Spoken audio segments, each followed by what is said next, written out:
Carlos, ¿qué? Vaya, Carlos, pásale. Asiento. ¿Cómo estás?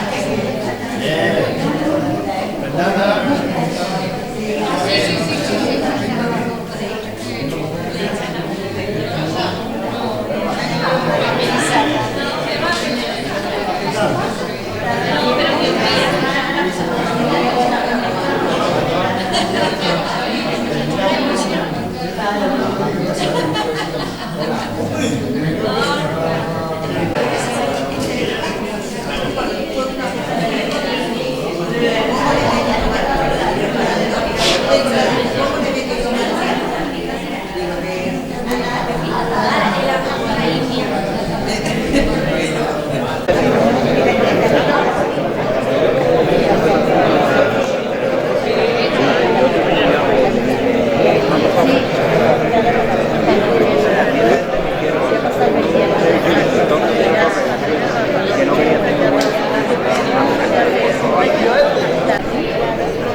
Bien, buenas noches y bueno, para mí sinceramente es un verdadero placer estar en esta casa que la siento como mía, igual que, bueno, pues mis contertulios y yo creo que la mayoría de las personas que hoy pues llenamos, afortunadamente para la presentación de un libro, llenamos el patio del convento de San Francisco. Me siento también muy halagado, pues muy bien acompañado, tanto de mi amigo Carlos Oliver como de mi amigo Paco Montoro, para ver la luz de una obra nueva en la que, digamos así, en este caso ya es la segunda que publica, además también presentado en este convento. La otra vez fue La Jufra, que iba dedicado al Pepri, y en este caso, bueno, pues dedicado a un acontecimiento histórico que estoy convencido que no van a dejar indiferente a nadie, no van a dejar indiferente a nadie. Ya les advierto un poco el interés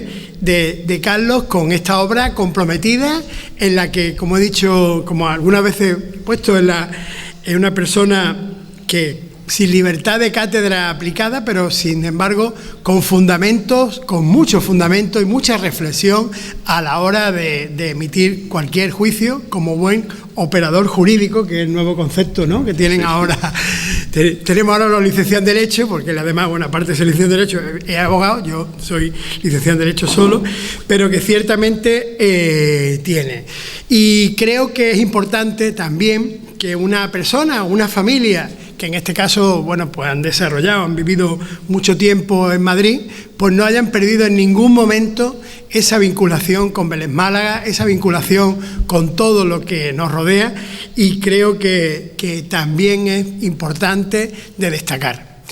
Yo, como alcalde, ya sabes que nos une muy buena amistad, algún viaje hemos hecho juntos, a ver si hacemos alguno más, y sé que además tanto tú como Carmen le habéis inculcado a vuestros hijos pues ese cariño y ese amor a nuestro patrimonio, a nuestro entorno, a nuestra tierra, y eso para Paco y para mí, que también nos duele mucho este tema, pues ciertamente que es una grandísima tarjeta de presentación. Así que no voy a hablar mucho más al lado de las dos personas tan doctas que me acompañan, y lo único que digo es eso, que ha despertado de nuevo un interés histórico que estoy convencido que va a ser una nueva polémica doctrinal en el desarrollo de nuestra historia, y en este caso con la portada que precisamente el otro día en una excursión que hacía por Granada, pues presumía con vecinos de Granada que esté en un sitio tan estratégico como al lado de la Plaza del Carmen, como al lado de Recogida y de la Gran Vía en la ciudad de Granada, de esa importancia histórica que Vélez Málaga siempre ha tenido, que en este caso, bueno, pues de algo de eso creo que va la historia. Así que muchísimas gracias y enhorabuena.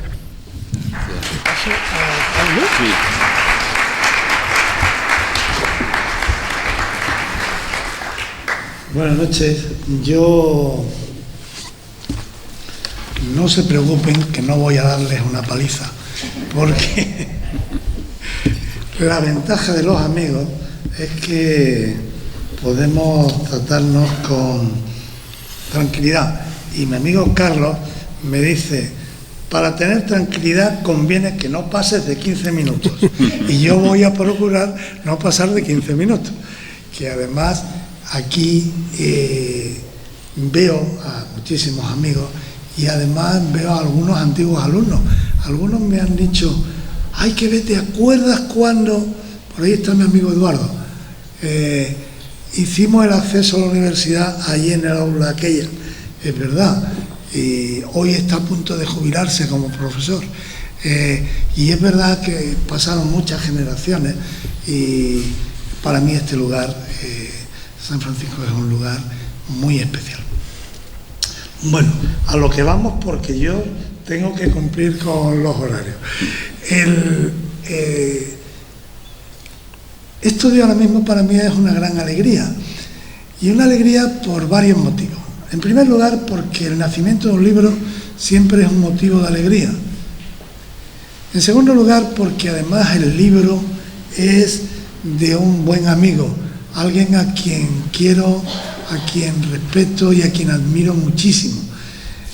Carlos y yo somos amigos desde hace, no sé si debo decirlo, pero medio siglo. Y entonces resulta que por cierto, en todo ese tiempo yo había observado que Carlos tenía un gran interés por los temas históricos. Carlos conoce mucho de historia.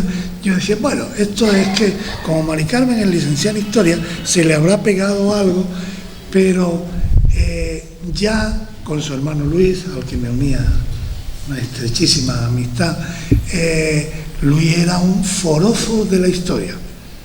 Luis era un auténtico forofo de la historia.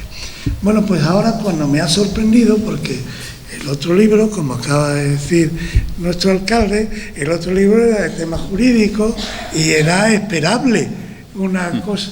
Pero ahora cuando me dice, mira, que hecho esto voy a presentarlo, me gustaría que tú lo presentaras, la verdad es que me he quedado sorprendido. Me he quedado sorprendido porque además en este libro Carlos demuestra que tiene madera de historiador. O sea, no solamente le gusta la historia, es que entiende el trabajo de un historiador y lo hace con bastante desenvoltura, con mucha capacidad y con muy buen juicio. Lo de juicio tiene algo que ver con lo de jurista. Bueno, y otro motivo de alegría, y especial alegría, es porque el tema me produce una gran alegría.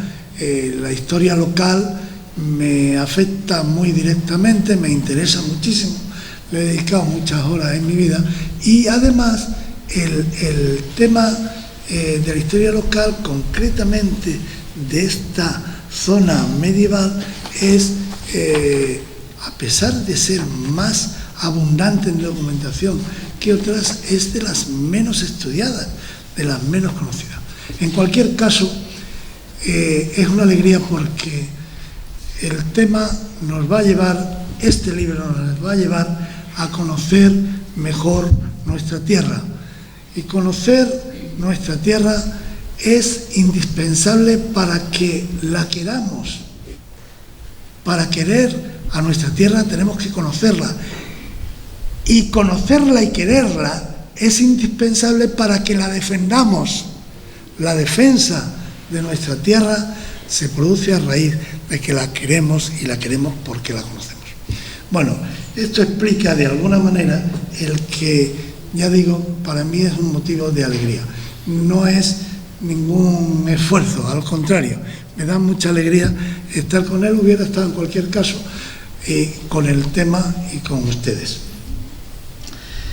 Bueno, pues miren, este libro, que es un gran libro, se llama La gran historia medieval, política y marcial, militar, de Vélez Málaga y la Axarquía.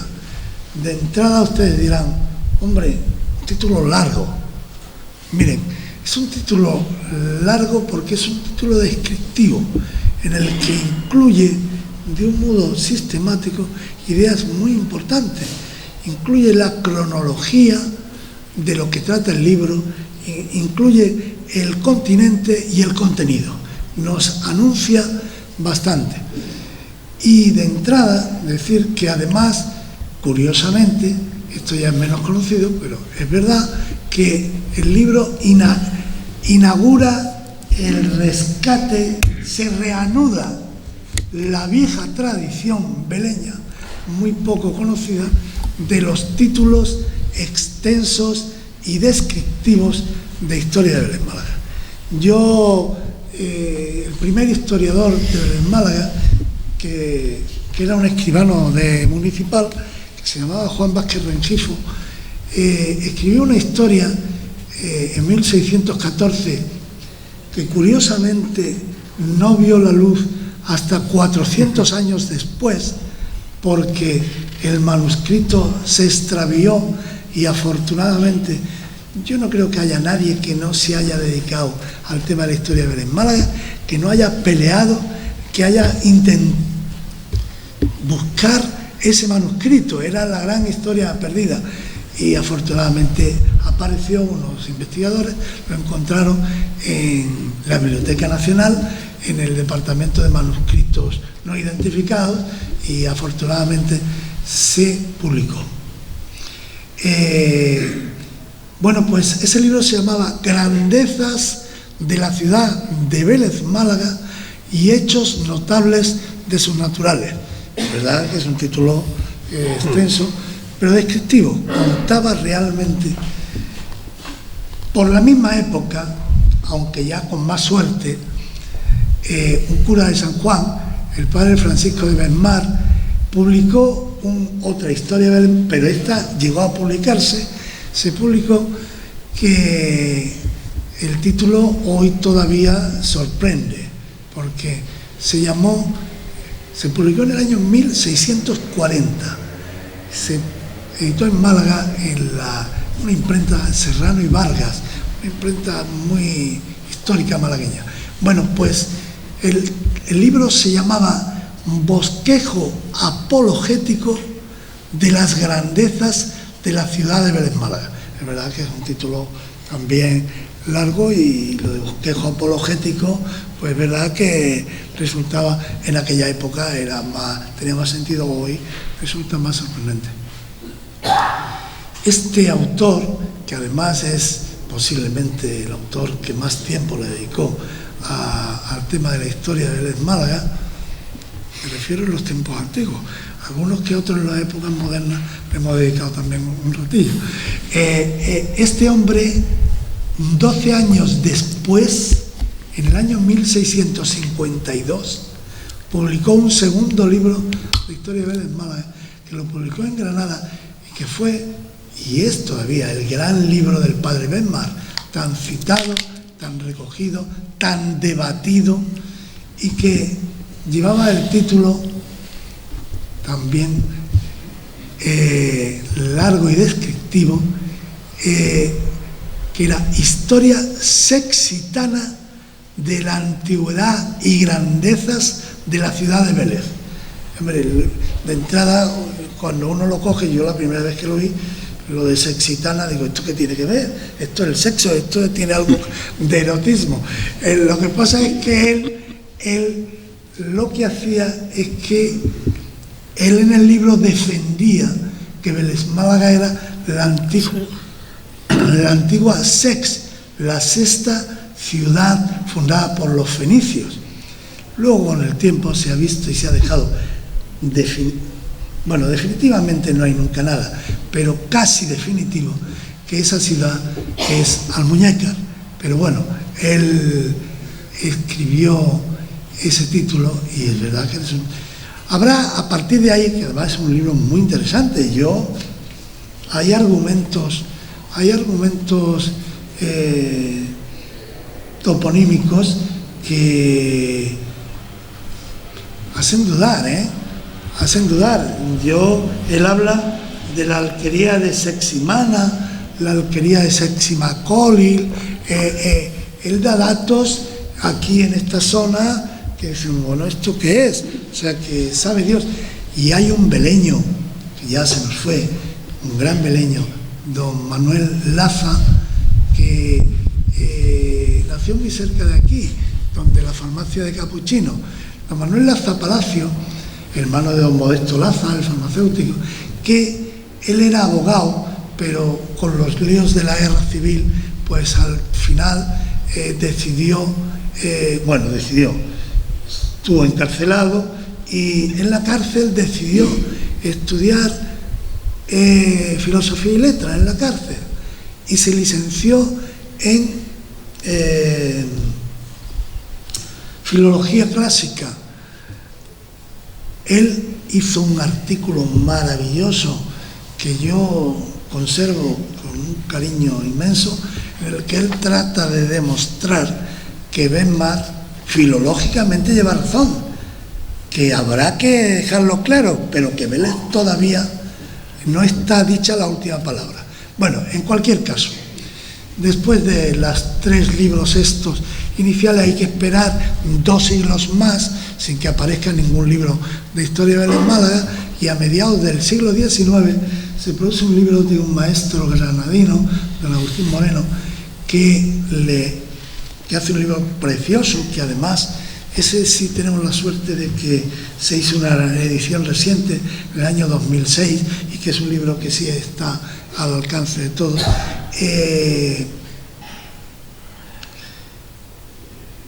El título que le dio a su libro era un título también para pararse.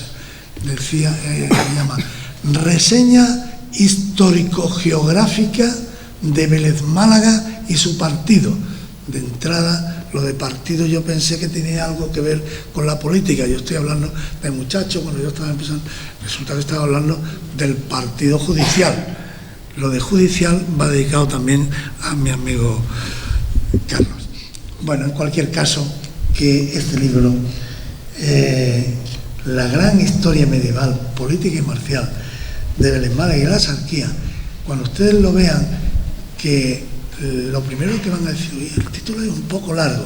No, el título es muy descriptivo y muy afortunado, porque la gran historia medieval sitúa cronológicamente la zona a la que se va a dedicar el estudio, y además hace, a continuación dice, política y marcial, política y militar, o militar, de Vélez Málaga y la Axarquía, política y militar, nos aclara el contenido.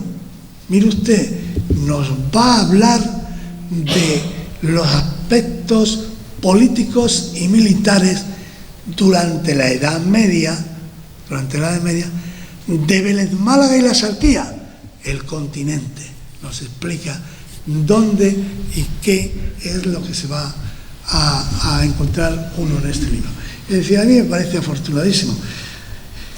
Es verdad que la Edad Media es una época, mi amigo Eduardo estará diciendo que me voy a colar. Mi amigo Eduardo es el que le he comentado antes, fue alumno aquí. Hubo otros alumnos aquí mismo que están presentes. Bueno, el tema es que la Edad Media, a lo largo de la historia, los historiadores, sobre todo los expertos que hacen análisis y ensayos y tal, pues han descalificado bastante la Edad Media por error de análisis, porque es verdad que la historia antigua, con Grecia y con Roma, era la gran historia. Cuando termina la Edad Antigua, en el año 476, que cae el Imperio Romano, se inicia un periodo hasta que aparece, a la llegada de la Edad Moderna, llega el Renacimiento, que era el volver a la Edad Antigua. Es decir, la Edad Media se consideró como una época intermedia de escaso valor, de poca importancia, cosa que en poco tiempo se fue dejando claro, y los historiadores, aunque se ha mantenido los criterios de edad antigua, media, moderna, contemporánea. Es verdad que la Edad Media no es ni muchísimo menos una época menor de la historia, empezando porque tiene 1000 años, o sea, 10 siglos, y en estos 10 siglos ocurren cosas maravillosas, importantísimas, definitivas, que influyen muchísimo.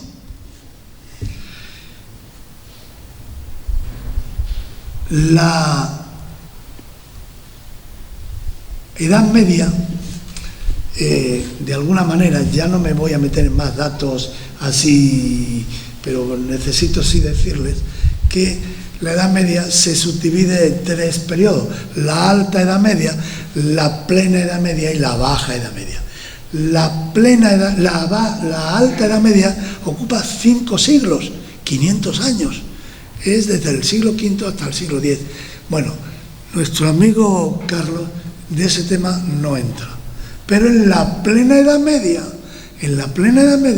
resulta que sí toca un capítulo, el primer capítulo del libro, que es la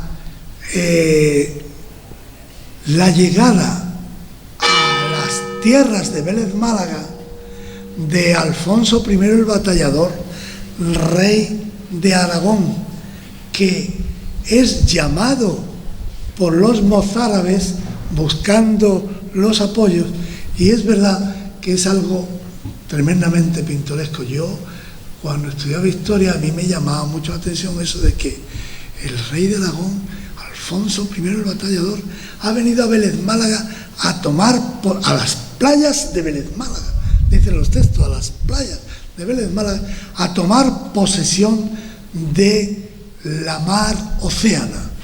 Es verdad que es algo realmente interesante, muy interesante. Yo no voy a hablarles de los interiores de cada uno de los apartados, ni mucho menos, ni por tiempo, ni porque además pretendo descubrirles el interés del libro. Presentarnos da derecho a desvelar, eso es otra historia. Bueno, pues sí es verdad que el libro trata de 5 episodios. 5 episodios, todos dentro. El primero habla, ya digo, en la Plena Edad Media, y los otros 4 de la década de los 80, en la Baja Edad Media, que son los siglos XIV-XV. Y estamos hablando de la década de los 80 del siglo XV. Es decir, todo un estudio enmarcado dentro de lo que sería la Guerra de Granada, el final de la llamada Reconquista. Y toca 4 episodios más, son 5 en total. Siempre estamos hablando del enfrentamiento de moros y cristianos, estamos hablando de aspectos bélicos, de las guerras.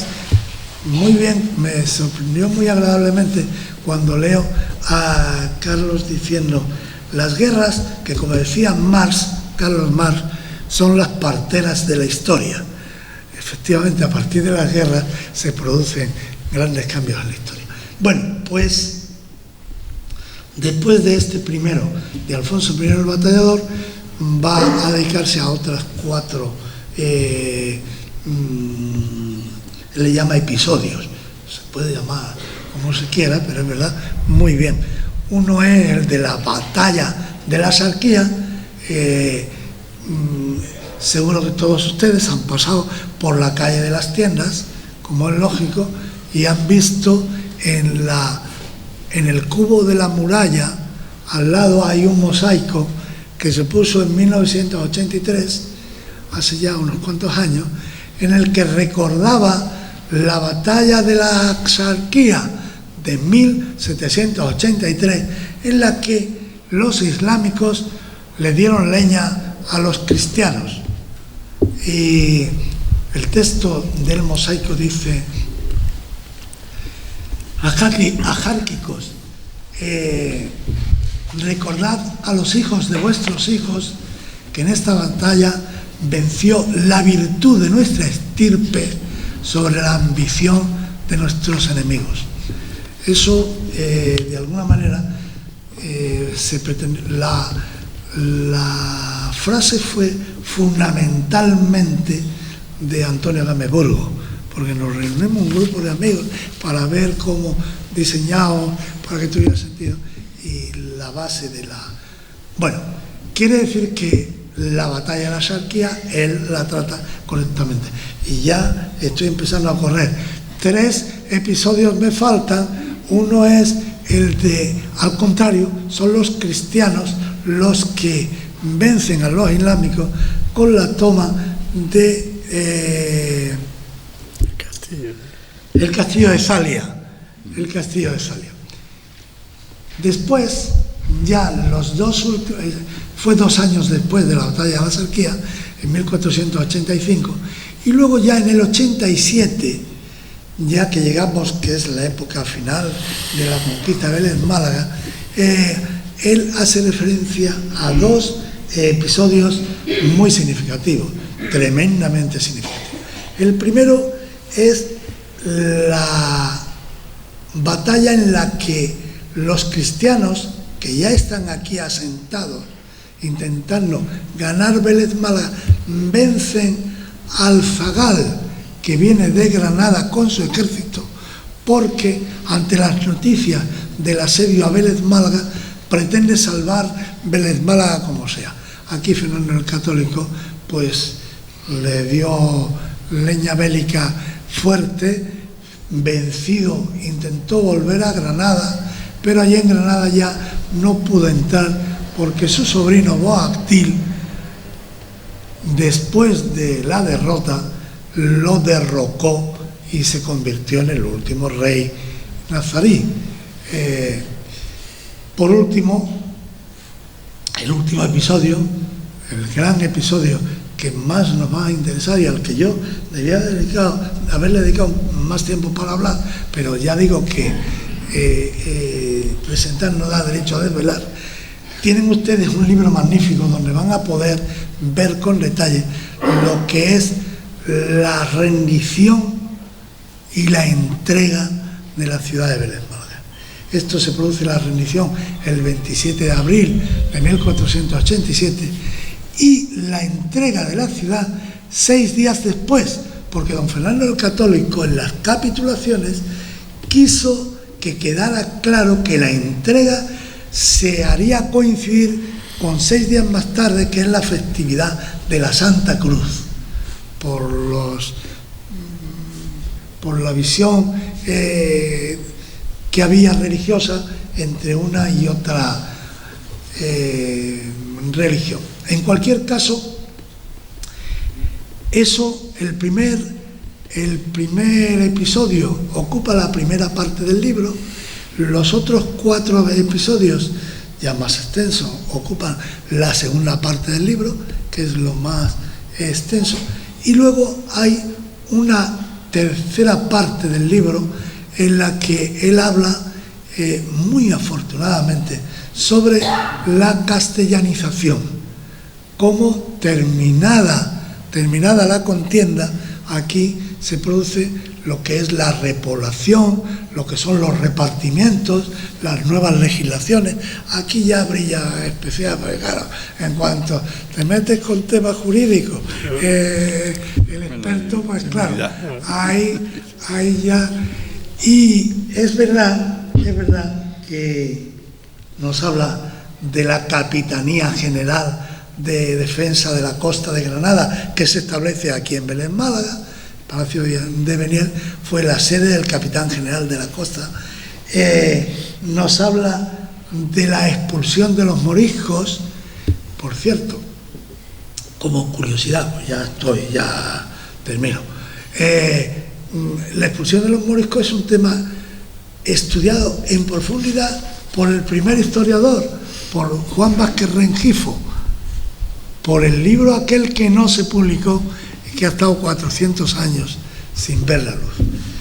Bueno, yo decirles que se trata de un libro muy bien documentado, con una extraordinaria bibliografía, hecha por un jurista experto que tiene capacidades de historiador, que hace una buena recopilación de documentación que la contrasta y lo hace muy bien. Estamos hablando de dos mentalidades, de dos civilizaciones contrapuestas, y él recoge las crónicas de un lado y de otro, contrasta, analiza, presenta y opina, y deja el margen para que el lector o los sucesivos investigadores vayan clarificando para terminar.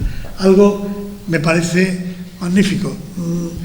Termino con una cosa, esta que acaba de decir Jesús, y que creo que vale la pena. Este billete de 5 pesetas lo hemos usado la mayoría de los que tenemos una edad mediana.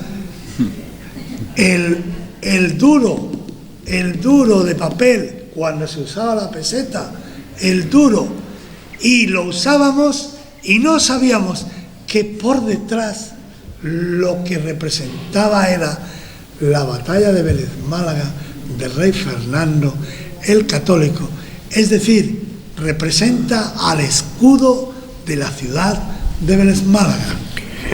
El escudo de nuestra ciudad está representado a partir de ahí. Esto me dio mucha alegría porque además es algo realmente significativo.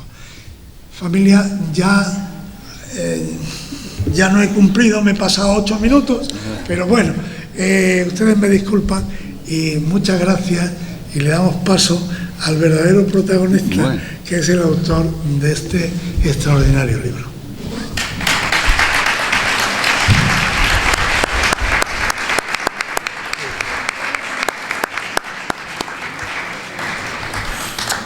Buenas noches a todos y muchas gracias por vuestra asistencia.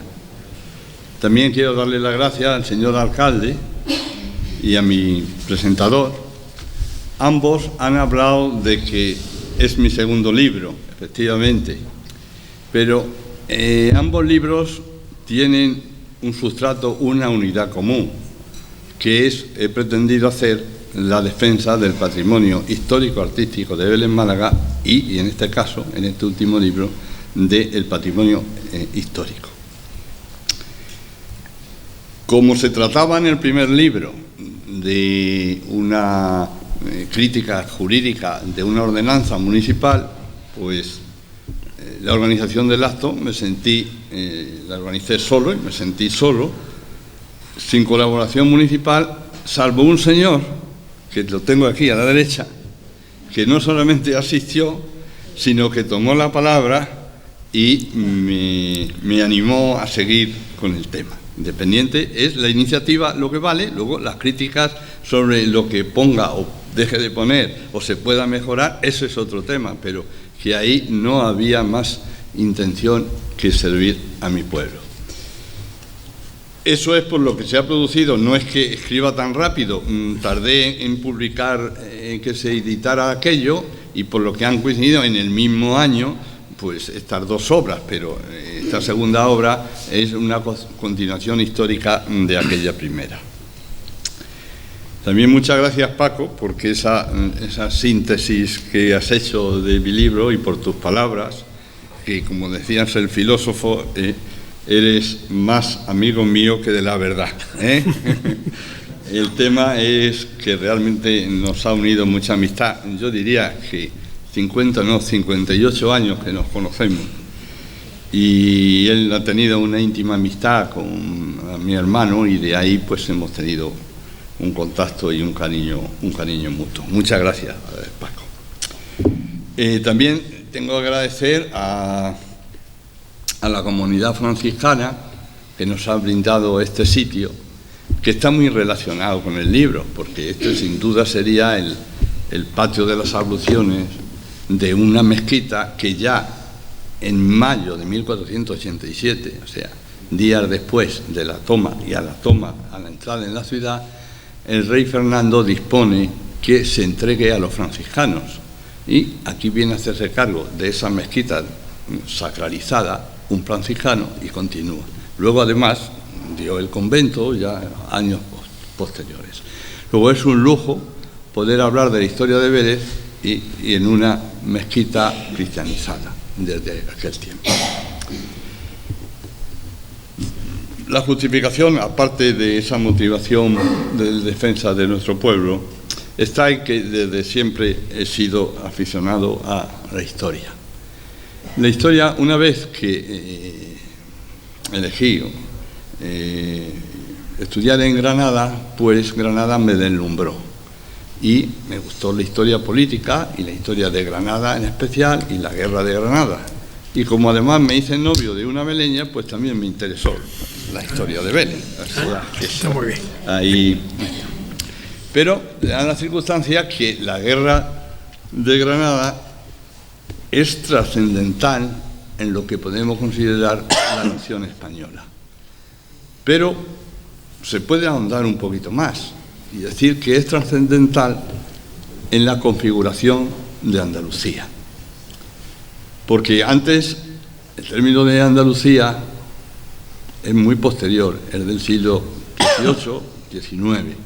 Antes lo que existía era, fruto de esa conquista o reconquista, que también podríamos hablar del tema, existía el reino de Jaén, el reino de Córdoba y el reino de Sevilla. Y lo que era el Al-Ándalus en aquel tiempo, estoy hablando ya desde la conquista de Fernando III el Santo, es lo que luego se ha llegado a constituir, se llamaba el Reino de Granada. Y después de la conquista, pues ambos entidades iban por separado. Por una parte había una organización de los tres reinos y por otra parte la de Granada. Con el transcurso del tiempo y fruto de ese intercambio cultural, esos tres reinos, estos cuatro reinos se fusionaron en lo que hoy conocemos como Andalucía, que no se llega a constituir, nada más que ya con la nueva Constitución española, porque antes lo que se dividieron todos esos cuatro reinos como parte de las provincias en el siglo XIX fue en las provincias, las 49 o 50 provincias. Pues la guerra de Granada, pendiente de la importancia política y la formación de España, lo que sí la tenemos es en una permanente actualidad. Es raro el país que tenga esta historia y la esté viviendo cada día. Ahora, con motivo del 12 de octubre, hemos visto como en la Capilla Real de Granada se tremolaba el pendón de los Reyes Católicos con Granada, Granada, Granada. En Vélez, Málaga, tenemos lo de la batalla de la Sarquía, que se conmemora. Recientemente, con el grupo Amagba, se hace la entrada de los Reyes Católicos. Y culturalmente, pues existe la asociación Sarquí-Malaca, que hace sesiones o eventos sobre la poesía y sobre los tours. Incluso ahí tenemos el proyecto Innova, Experiencia Andalucía, que vuelve a incidir sobre el tema cultural andaluz. Parece como si estuviésemos aquí en los ecos de la antigua polémica que existía entre Américo Castro y el abulense Sánchez de Albornoz sobre la influencia cristiana o judía o cultural. Nosotros como juristas pues siempre debemos de pensar que el fuero juzgo, que desciende de las leyes visigodas y estas de las romanas, siempre se ha impuesto sobre las áreas y que aquí culturalmente pues somos cristianos y con esta legislación. Bueno, vamos a hablar más en concreto del libro, como decía Paco Umbral. La portada del libro recoge efectivamente ese billete de 5 pesetas que lo hemos utilizado, pero a su vez es la reproducción de un bajorrelieve que existe en el monumento a Isabel la Católica en Granada, al final de la Gran Vía, en la que se ponen los personajes cristianos, y todos esos personajes en esa lectura resulta que han intervenido en la toma de Granada, en la toma de Vélez, Málaga. El libro Bueno, recientemente hemos acudido a la exposición en Nerja, que el amigo Claudio pues ha hecho una magnífica litografía, magnífica, que, en fin, que espero que siga circulando. Yo ya la he comprado, he comprado una reproducción. Y en la contraportada lo que viene pues es el pasquín de una conferencia que dio mi mujer en el 69 del siglo pasado sobre la conquista de Vélez Málaga, y de sus apuntes yo empecé también a leerlos y me han servido para el libro, así que la tradición sigue desde hace siglos. También en el libro de Vázquez Rengifo se ve como cada año lo van recordando todas las tomas. En el libro, como ha apuntado Paco, las fuentes son las crónicas cristianas de la época, pero también las crónicas musulmanas. Cada uno hace con su planteamiento y como se ve que cada uno arrima el ascua a su sardina. Pero hay una cosa que sí quiero destacar como curiosa. Las crónicas cristianas siempre ponen bien a los veleños. Los pone de valientes, los pone de resistentes. Incluso cuando el zagal es derrotado por Fernando a las puertas, no se rinden. Solo se rinden cuando llega la artillería, que la traían ahí digamos, hoy en día por la carretera del Arco. Pero las crónicas musulmanas no siempre ponen bien a los veleños, ¿eh? Tenemos el historiador Al-Khatib, que en su libro, en concreto se llama El justo peso de la experiencia, nos dice, por lo que respecta a los defectos de los veleños, nos dice que los ánimos de los moradores estaban divididos por la envidia y la desconfianza, y así la discordia se encontraba en aquel sitio más arraigada y crecida que los árboles, que su gente era aficionada a la murmuración y a los chismes, y que su agua era de lo más malo que se conocía. Esto no lo he puesto en el libro, esto lo digo aquí entre nosotros, pero esta cita se queda entre nosotros. Bueno, como se apuntaba, la obra viene encabezada por esta famosa expedición de Alfonso el Batallador, que después de fracasar en su conquista de Granada, ya allí por el siglo XII, pues decide, por las circunstancias, venir a Vélez Málaga, y en la ensenada de Vélez Málaga, antes no se podía decir de Torre del Mar, pues entra a su caballo, intenta simbólicamente conquistar el tema.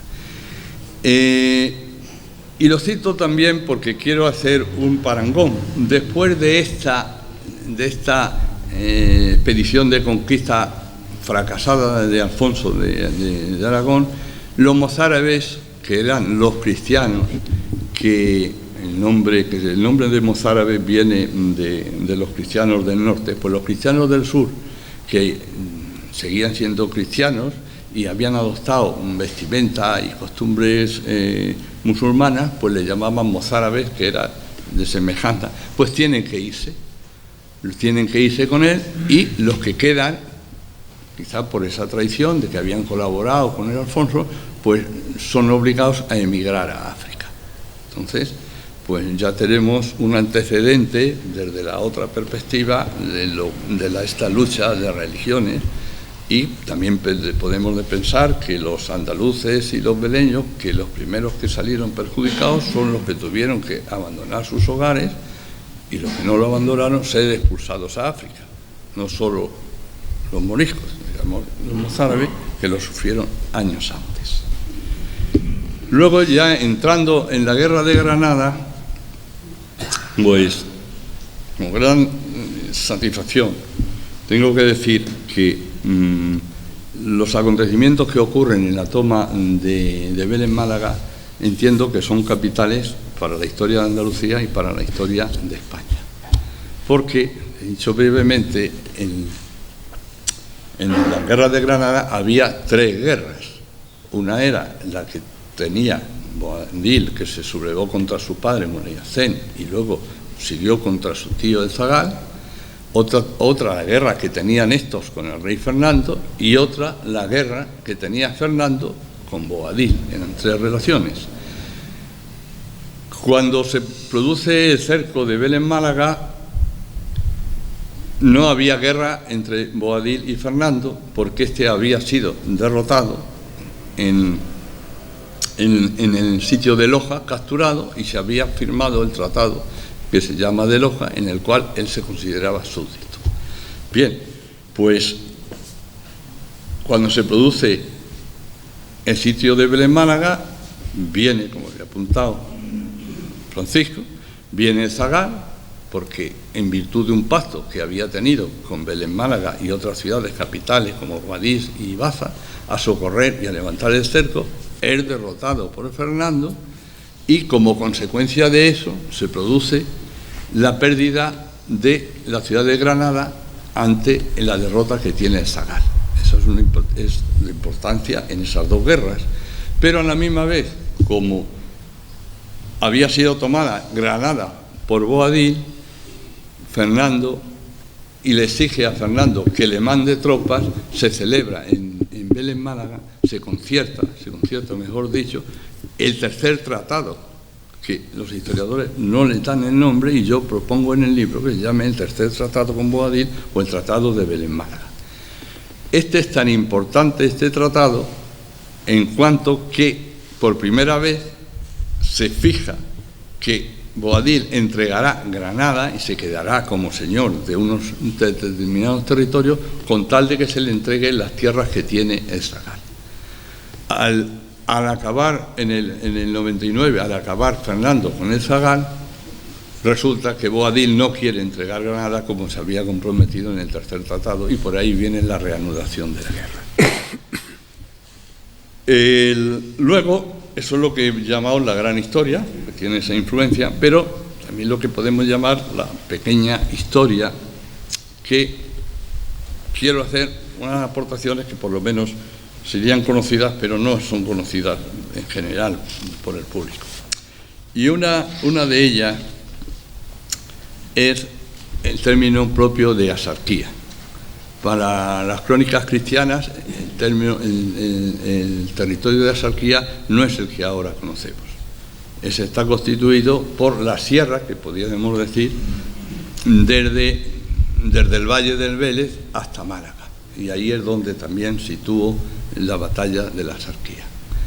También es importante considerar que el que se ha denominado aquí alcalde de Vélez Málaga, último alcalde de Vélez Málaga, era un personaje muchísimo más importante. En mi modo de ver, era un visir. Este visir había sido de Muley Hacén y luego había sido de zagal.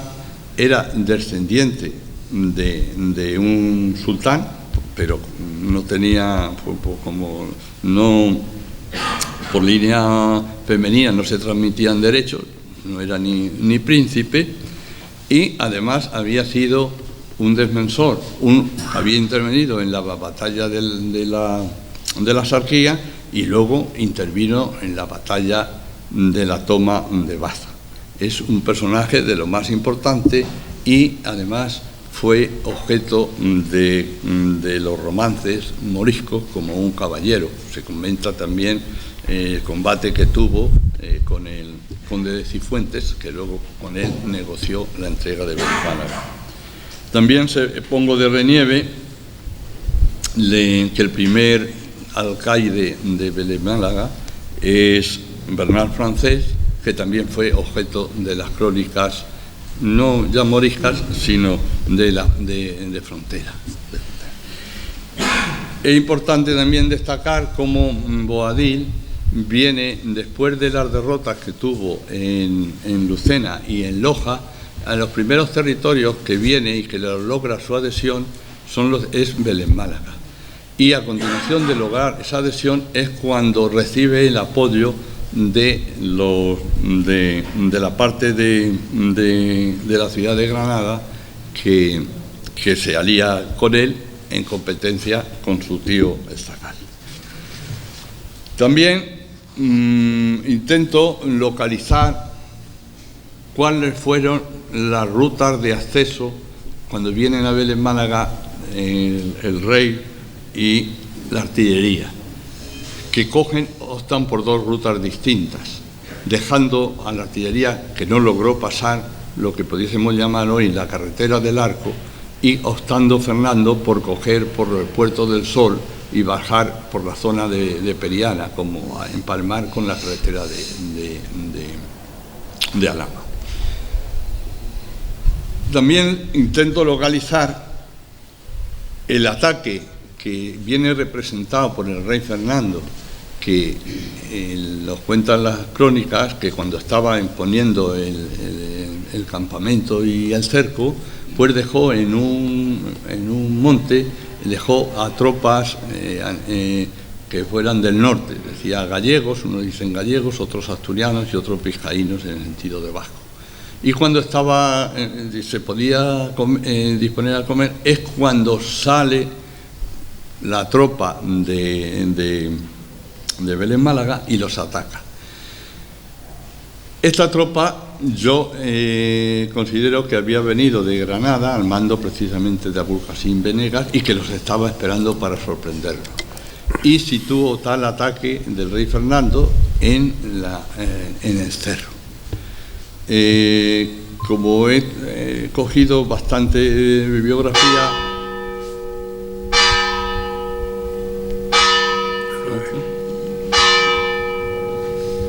la alegría,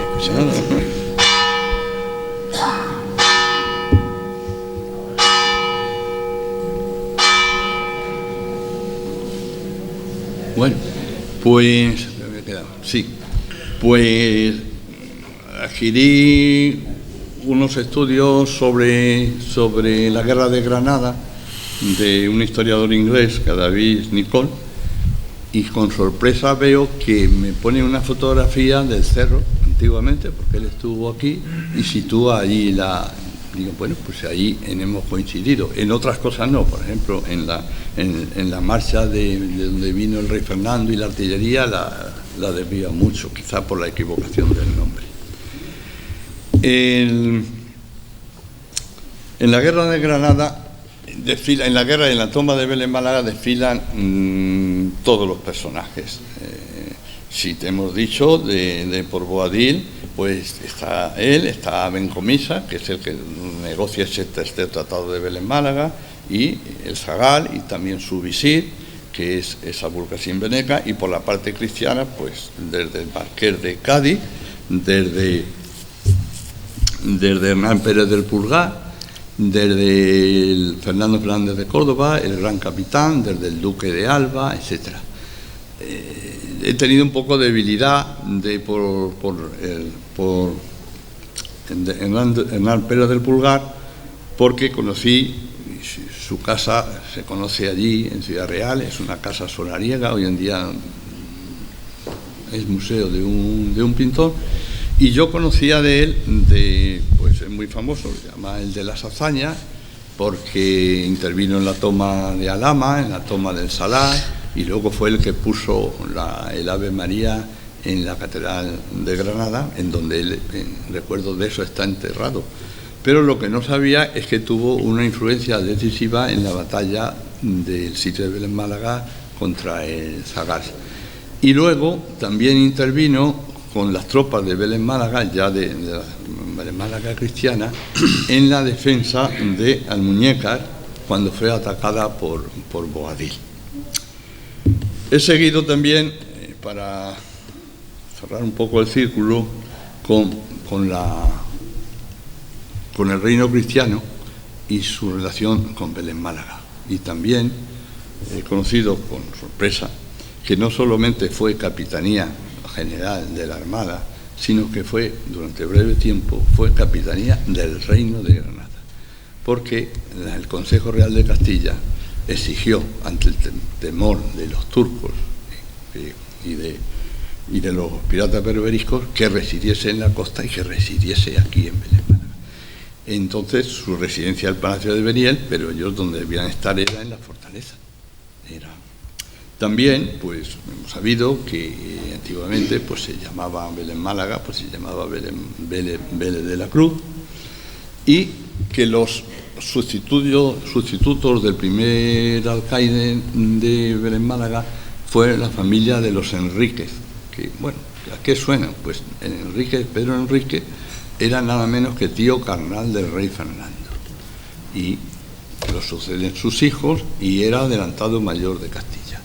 Luego es una satisfacción la importancia que se le dio a dárselo al propio tío del rey, primero ser alcaide y también ser corregidor. Finalmente hablo de la expulsión de los moriscos. Primero una rebelión, que es un libro que está muy tocado por él, porque fue militar, y es que hemos hablado de Vázquez Rengifo, y hablo la consecuencia de que al final pues no fue posible la integración y se decretó la expulsión de los moriscos, y es un ya vi de lo que había pasado siglos antes. En fin, creo que el libro es de bastante interés, y como dice Francisco, pues yo pongo las fuentes, unas y otras, doy mi opinión y dejo la opinión que ustedes sean los jueces. Lo que sí es cierto es que deseo que ustedes disfruten con el libro como yo he disfrutado escribiéndolo. Nada, muchas gracias por su atención.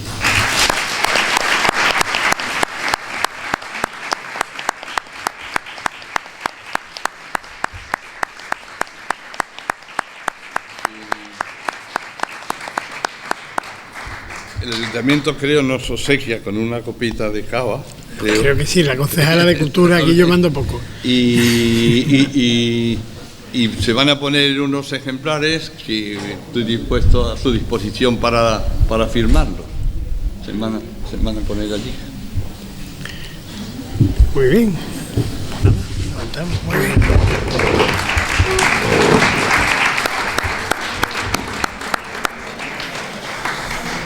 Muy bien.